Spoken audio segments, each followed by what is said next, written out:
Alright folks, welcome back to Eureka Off-Road. Today we're going to talk about this here Chevy. As you heard from that opening clip, this is a diesel. Not any diesel.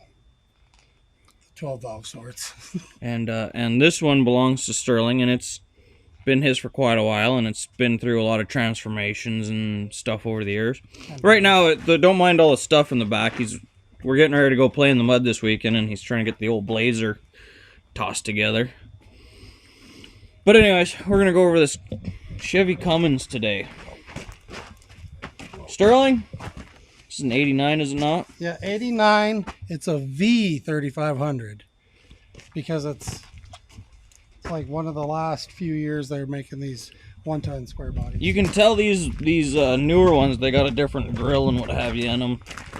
See how the headlights are like that instead of being like the other ones? Yeah, so they're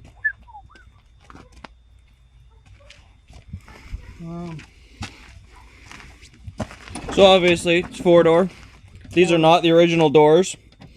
They had an incident a few years back where it ran into the side of a trailer house and smashed both of these doors. I think this fender had a scratch in it somewhere, but you can't tell. It's fine. Yeah, there was.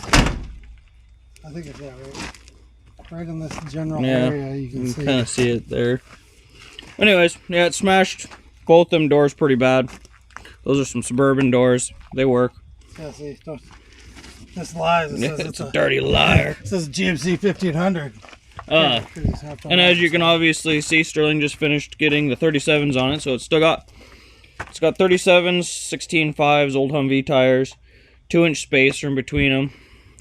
It's a 14 bolt in the rear and a Dana 60 kingpin in the front. Yep. I don't know what gears are in this thing. 410s. Is it 410s? Yeah, it's dirty low. Yeah. That's not so bad anymore. It's not that low. And then the flatbed, he just freshly painted like a week ago. It's already all dirty. All new boards, varnished. Slip tank toolbox with chainsaw holder, spare tire. Again, we're getting ready to go play in the mud, so he's all loaded up for tire changing. He's got the side boxes and got them partially loaded up with tools and such. Yeah, just a little bit of miscellaneous stuff. So basically, he's just setting this thing up to be a do-all. And you said you got it up to 7 or 85 the other day. Yeah, I got it up to 85.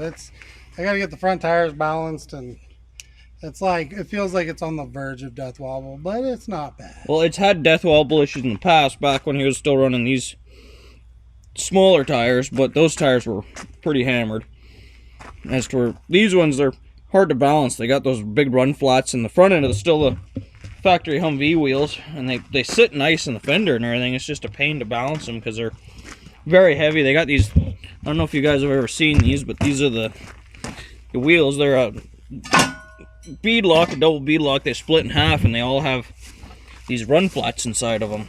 So you take the wheel in half, you put this inside of the tire, which is not that pliable.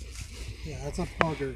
And then you slip the whole thing over this wheel, and then you run this ring of bolts, and you make sure you got this O-ring on here. And then you run this ring of bolts down tight, and away you go. And you can see some people have been balancing them, but they're just so heavy and not around or anything, they're kind of a bugger. And then another cool fact is the rear leaf pack is off of a record. Yeah, and it's a stout leaf pack. All this thing has stout leaves all the way around, but it actually doesn't ride too bad. I think there's 12 leaves in the front pack to hold up this. Front leaves are some custom order pack from like Weaver Spring or something like that. And of course, it's got the big old deer killer. No winch in it yet, but he's got lights and what have you. This side's the same story. Boxes and tires and. Yeah, they only rubber.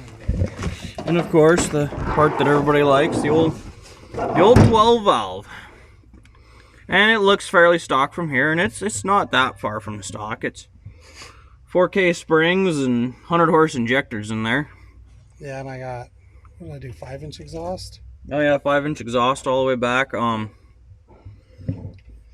hold on, I'll get you in there a little closer. So they didn't do too bad of a job. We did not put this motor in here. Sterling bought it with this motor in here, and the tranny and transfer case and everything. But it's got the factory Dodge radiator in here. Intercoolers in front of that. It all fit in here pretty good. You can see there's some little custom mounts and stuff built right here. And then to mount it, they actually took the factory Dodge cross member and welded it to the Chevy frame, or bolted it, I don't remember. I think it's welded though. Yeah, I think they had to cut it a little bit, narrow it some. But that way they were able to put the motor right where they wanted, nice and tucked up against there. Room for your fan and everything in here. Fit right in here. And there's that 5-inch exhaust. Nice and clearanced. I mean, it's not perfect, but it's, I don't know. It gets the job done. How many miles do you put on this thing? You've owned it for 6 years, 7 years? 6 or 7 years. I think I've probably put, I've probably put every bit of 70,000 miles on it. And with loaded trailers, with big old loads of firewood, with, he's got a set of wood racks that are 6 feet tall, and he'll load that sucker right down. He straightened out a ball hitch one time, pulling a tree out. And another fun fact. And it's got the get rig with the 205 behind it. Yeah, which is a terrible story about that. Yeah. There's the 205. Factory Chevy drivelines, if I remember right. Yeah, that's what I was going to say. That's a cool fact, is it's factory Chevy drivelines. The front one could be a little longer, but you just wear out the splines on them, on those fine sliding shafts. This is another way you can tell it's a newer square body. Is it's got the windshield wipers on the blinkers instead of on the dash and stuff. Yeah, which means... And the dash is the newer style. And they never work. Yeah. Well, they work when they want to. Power windows. Ooh. Yes. Pretty sweet truck overall. Gets the job done.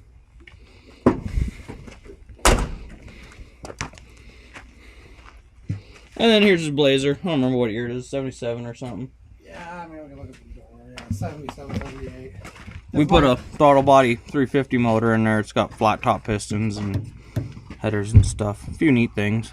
It runs pretty good. Except for that one time you ran it on YouTube and everybody says it had a rod knock, and I got a pretty good giggle out of it. It's built for racing. It had a 383 in here at one point in time, but Sterling blowed it up. Yeah, now that's in the love. Yeah, now that's in the love that's over there. Racing like a lot of our videos. But oh yeah, you check out the cool overflow. It's right there, isn't it? Yep. Jake Daniels Fire. And that's a stop sign that you can see so clearly from here. That's also a stop sign. He used to have clip headers, so he had to beat up the firewall a little bit. Yeah, you don't worry about the little race car. Anyways, folks. Oh yeah, that's a little snippet about this junk. Well, so he's getting ready to take this on about a 5-hour trip. I think it's 250, 300 miles. Yeah, something like that. To go, and he's going to be towing a trailer with this on the trailer, with this. So it's not going to be its main shakedown. Obviously, he's driven a whole bunch, but since we did wheels and tires and all this stuff on the back, all this extra weight here, he's going to see how she runs down the highway with a loaded trailer. Well, it'll honestly be my first long trip pulling something since I've done had the injectors and valve springs and all that done. Oh yeah. So we're going to be recording. We'll bring you guys along on this camping mud bogging trip we're doing. It's going to be our Painted Rocks trip. So I guess if you see a video next weekend, that means he probably made it and didn't blow all the tires out and everything. Yeah, pray for me.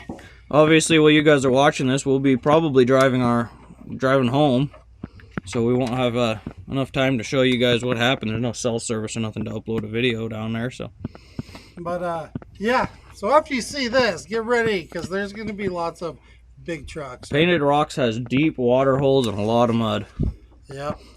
And big trucks, a lot of big trucks on 44s. I think Dave's bringing his Bronco on 44s. Oh heck yeah! Thank you guys for watching. As always, like and subscribe, and go pick yourself up a shirt. Yep, at EurekaOffroad.shop. We would appreciate it. And go to Yankum. Show them your new Murphy's Diesel. Where's that at? We love our Yankum gear. This is a setup Sterling just got the other day, and you can get it on yankum.com. Yeah. Big old rope. Brand new rope. Brand new long soft shackle. We got slings. Oh, is that a sling? Oh, Yeah. it's a sling. 2 slings. 2 soft shackles. And you see, I love this stuff because it's fully coated. I mean, it's got this protective sleeve all the way around it. The slings. These are cool. They're for like going in You can rims and jam stuff. them in wheels, and they got this rubberized coating that doesn't get damaged, but then it's also still got a protective coating here. So yeah. And of course, protective coatings on the ends, and the quality of these ropes are just amazing because I've gotten some cheaper ones and they're just not as nice. I've broken cheaper ones with this truck. So if you go on yankum.com, here's how you spell it. Right there. That's not focusing. Go to yankumropes.com or yankum.com. Get all your stuff you want. Get the Murphy's Diesel kit, get the mats off-road, whatever you want. And then at checkout, use EOR, Eureka Off-Road, Yep. EOR, and checkout. Save you 10%. Yep, save you 10% right off. So, go get a rope, go get stuck, go play in the mud, do something cool. That's right. And tell us about it. I want to hear about it. I want to hear about your guys' shenanigans. Thanks for watching. Toodles.